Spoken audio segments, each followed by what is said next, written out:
Hey folks, welcome back! This time on Let's Play Dwarf Fortress Adventures, we're gonna check out the legends! Yeah, it'll be a good time. We'll see if Tech and Love Guilt made a really big smash in the world. See if any of you guys show up on there. Let's go to, what we have here.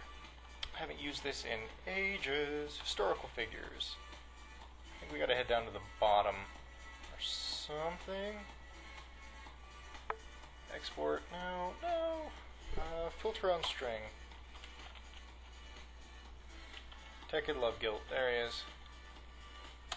Yeah, select an option. Tech and Love Guilt was a dwarf born in 147, yeah, blah blah blah blah blah.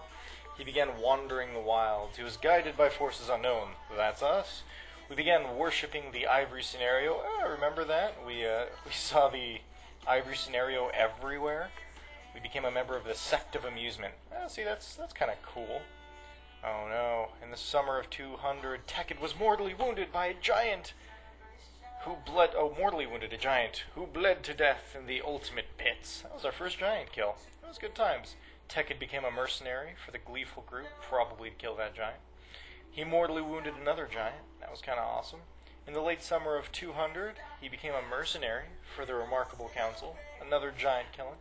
Began worshipping the demon Os Flarewicked in the glow of death. Man, we were just a religious guy. Became a member of the Bad Faith. Oh yeah.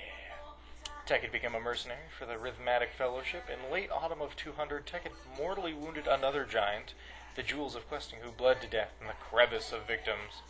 Let's see, we became an enemy of the Jackal of Touch, the Midnight of Stones, the Tort of Communion, the Doom of Dishes, the Dominion of Hate.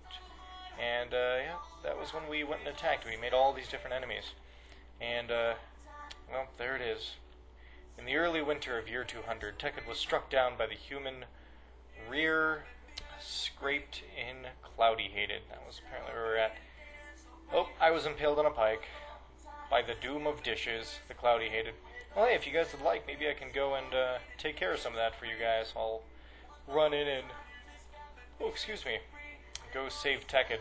Let's see, related entities, the Creative Helm, Gate of Scouring, all these different places.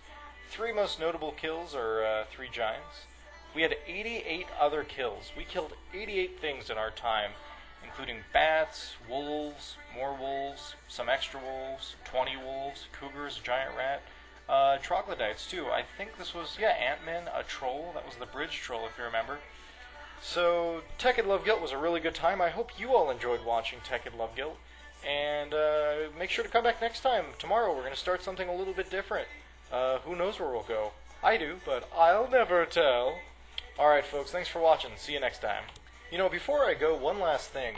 If any of you in that last Let's Play adventure, or any of them so far, because I haven't deleted that original world yet, wants to know what they did, I could definitely pull that up. For example, here's Slaxor. Slaxor... Sizzle yelled, the silence of poets, I'm sure that's because he killed so many people who got a title, was a human born. She, Slaxor was a she, is the only daughter of Nita Fast and Spots, and Dunham Plunged Shelters. You took up residence in an apartment complex. I think that's where I found you, a member of the Doctorate of Seals. You became a ranger, oh, look at that, you became a ranger and got married. You moved out of the apartment complex. I guess I saw you somewhere else. You stopped being a ranger sometime along the track and settled in Joinsleeve. Took up residence in a hovel. Oh, aren't you glad I got you out of there? Began scouting the area around Joinsleeve. Left the Doctrine of Seals. Became a mortar of the Order of Lobsters. Hell yes. Moved out of the hovel. Took up residence in another hovel. Look at you moving around. Yeah, another hovel, another hovel, another hovel. And you began wandering the wilds with me in the year 200. So you were how old? Let's see here. Going back. You were born in... 66, so that would have made you 34. You were 34 years old, Slaxor, running around with me. Let's see. Who did you strike down? You struck down the human swordsman who struck me down. Many things. You became an enemy of all sorts of people by doing that, and you struck down M. Vice, the traitorous fool, and you became an enemy of Tort. Oh, look at that. All these different enemies. You mortally wounded a goblin. That was kind of awesome. Mortally wounded Celeste, whatever. And look at that. You never died. You made it out of that alive, my friend. And Slaxor is someone who I really, really hope one day I can come and get him back. I wonder if he'll wander back to join Sleeves, or if he'll stay a renegade murdering the endless hordes of the cloud blah blah blah, wherever we ended up fighting last. So anyways, if any of you guys want me to go through Legends and pick your names out and see what's going on, do that before tomorrow. Because tomorrow I'm going to be starting another Let's Play on the same world, so we can always go back afterwards. But hit me up, okay? Thanks.